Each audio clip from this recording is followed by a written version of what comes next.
Good morning. We're going to do a video diary, at least for a little while. We are camping in our vehicle. Warm, cozy. It snowed last night. There was a blizzard, so it's covered in snow. My trailer's covered in snow. Big, thick pile. We got some ideas flowing. So we're going to do this video diary, spit out some ideas, and just do a general conversation.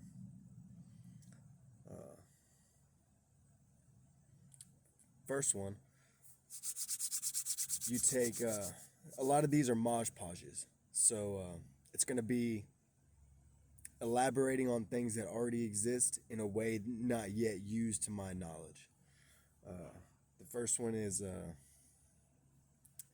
you take glass and you use a box at the bottom to cast your phone onto it. So the same way we can cast a TV onto a piece of glass, we cast your phone onto a piece of glass, a glass the size of your phone. So a VR headset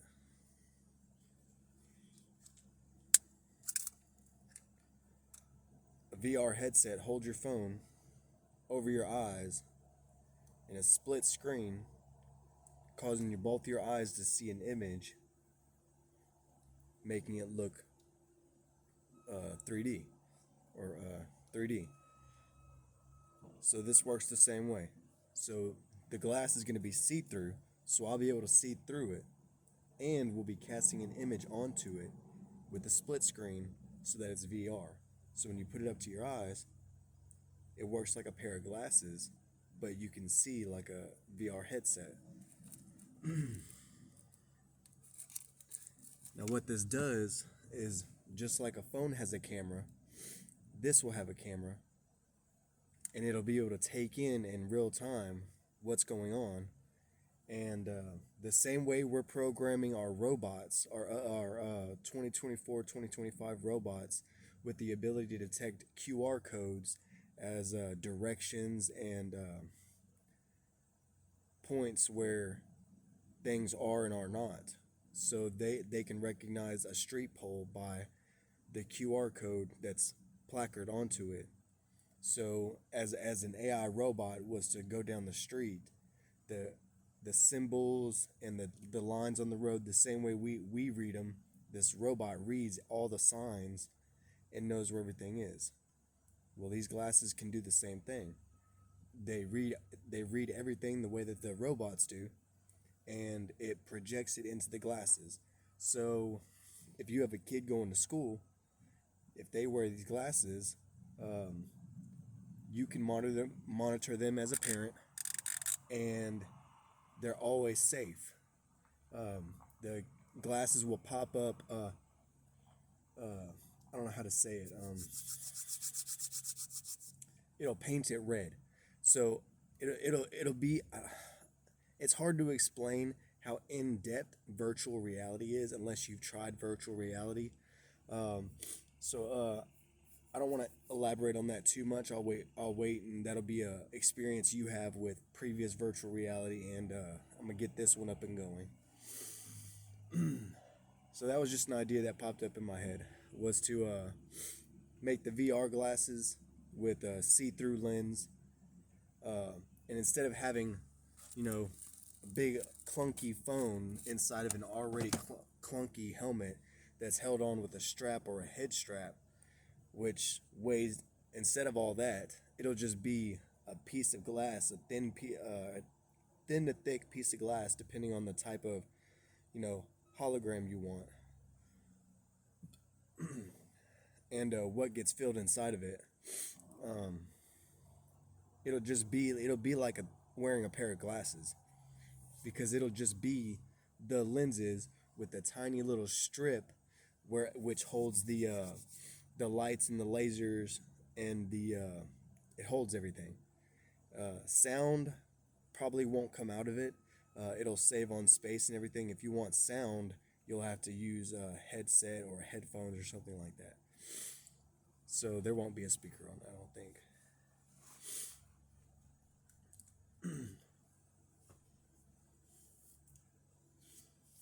Which is good.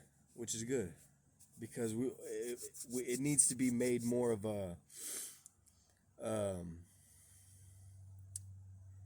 it's more of a wearing type thing, not like an iPhone or an iWatch or any of the other stuff. I don't. It's not any of that stuff. It's more of a tool, like a utility tool, not a gadget. So you want people to go to it like a wrench, like they would go to a wrench. Yeah. So when I think safety, I think these glasses, like safety glasses. You see through them. They protect you from. Okay, well, these glasses paint the world around you. Okay. Um, let's see if I can describe it differently.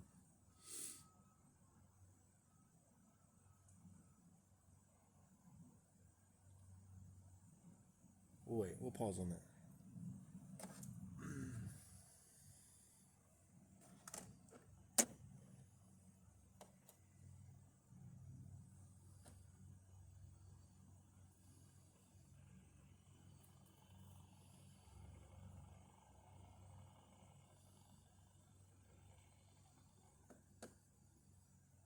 Oh, the leaf blower idea. So remember I said we had a blizzard yesterday. Well, they have a big O excavator picking up all the snow right now, pushing it out of the way. So what you do is you take a leaf blower and you take a drill with a paddle bit on it and drill a hole in it, and then you have a cup like a paintball cup strapped onto it, and you put salt in it, and you turn the leaf blower on and it feeds salt, powdered salt through the leaf blower, so that you can blow your driveway or the road or whatever you need to blow, and it's super super quick and easy, and it just like snow. It'll look like snow coming out, and then it's salted. Real easy. $1 million idea. Might do that, might not. That's pretty simple, so maybe. Yep. Not that simple has a factor. We're gonna do the infinity generator here. I've already got it. I've already started collecting parts. We got the electric motor in the back for it. I need an alternator. I need a belt. I might need a handful of magnets, which I want to get from Pull Apart also, as along with the alternator and the belt. Um, the magnets from like a speaker, big magnets. Yeah. So we got that.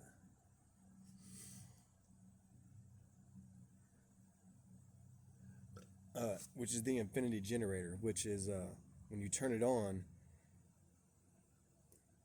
So you take a drill with the same size of the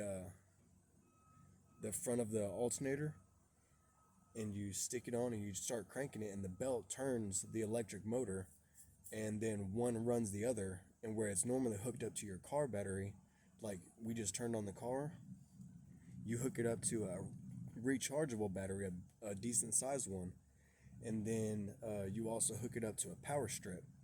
So now this generator runs constantly, and it produces electricity to recharge you using the battery, which has a converter on it. So, and the power strip is surge protected. So, so as long as you turn it off when you're fully charged and you start it with a drill, or in my case, you can just weld a hand crank onto it, like they did the very, very first cars, and you just crank it, and or you crank it, start it, whatever, or with the battery, make it a power start, like a push button start, and then this thing will produce its own electricity forever.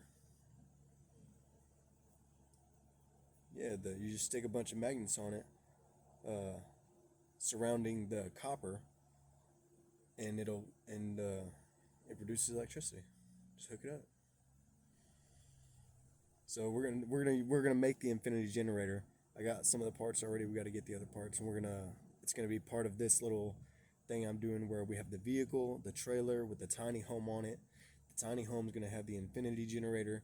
It's gonna have I have portable generators where I can go charge for free. It's gonna have rain catchers, which is gonna be my, it might be 5 gallons, it might be 50 gallons, I don't know. It'll be a big water storage container, which is gonna be all the water. So, and then we have food stamps, but we want to try and get a growing situation going so we can do composting with the waste also. We want to get a whole self sustaining tiny home on the back of this truck. We're probably going to switch trucks. This is just the first one we own. I don't know what I'm going to do with it. I might fix it up. I might sell it. I don't know. I want a decent sized truck. Um, the problem is I also want it self sustaining, so gasoline isn't ideal. Electricity is ideal because you can recharge any type of way. Um, the next one is fry oil. But all these are expensive upgrades, and I don't have that type of money just yet. So it might be on gas, which is just to get it from A to B, but it's basically going to be a portable tiny home and a very capable work truck, is what it's basically going to be. Uh, it'll double as our experimental lab for all of our little ideas and money makers, which we hope to get going. And we have the bikes on the top. We're gonna put them back together and get them going. So that's the update. Uh, let's see. Um, oh, we're staying warm like this. So this is snow on the back window, like everything's frozen. Um, it's it's probably this thick on the ground, and uh, anything that's not flat or curved downwards, it's pretty much got a hill on top of it. The sound that you're hearing in the background is him driving the dump of the excavator through the parking lot, the big old gigantic parking lot, shoveling the snow out of the way. Um, so we're using this. I don't want to get it too close to the roof, but it's one of those little green propane tanks, which I took a piece of tin foil and made it like a parachute and attached it to the prongs of a stovetop attachment, which I can put a kettle on to cook. We have the buddy in the front, which is the Home Depot $80-$90 heater that you also put one of those tanks on, and it turns it into a heater for a house or a garage or whatever. But it has a shutoff switch on it for CO2. Um, so I usually have the door cracked, like I do right now. It's a little bit open, but I can run this one and I'll just deal with the CO2 because it's super cold outside right now. So it shuts off after about an hour and a half. It runs 5 hours total per little tank, and I've got 4 or 5 tanks, so I'm good on that. But it shuts off after about an hour and a half, and I'm always like comfortable while I'm playing video games or watching TV, or I'm just sitting over here on my phone listening to music or something, and it shuts off, and I don't realize it, and it gets cold, and then I can't turn it back on until the CO2 goes out. Uh, so this one I can keep running, and so I put that parachute on it so it gets as hot as possible with the tinfoil heating up and collecting the hot air that comes out, bubbling. So that's keeping us warm right now. So it works pretty well. I think it uses a little bit more of the fuel than that one does, because that one's pretty good. It lasts 5 or 6 hours, like 5.5 hours per bottle, just straight using it for this heater. And I don't know, when I use it to cook, these bottles usually last me like weeks to month, because I use it like 15-20 minutes for a couple ramens, and then I'll turn it off, and then I'll just I wrap the kettle that I'm using for the ramen in tinfoil with water and ramen in it, and I'll stick it in my sleeping bag or under my blankets and stuff, and I'll just let it swell up for like 20-30 minutes, and so I don't have to use the propane that I cook with for the heater much more than that, but it's working good. I can't see my breath anymore. When I first got up, because both heaters are off at that point, because that one shut off, because I turned it on, let the car heat up for a second, and then I got under all my stuff to go to sleep, and so it shut off. So it wasn't on all night. This one's not on all night.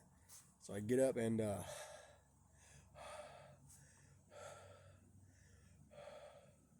I mean, you can see it right there, but when I got up, it was like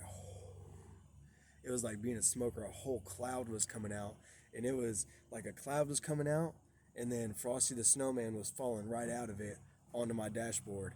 So it was cold this morning, and so I didn't want to turn that one on. I was like, you know what? We'll try something new. In case I want more heat for longer like this. I've been in the car sitting up for a while, and this one's been running. That one would have shut off already. So I cracked the door. All those worried about the CO2.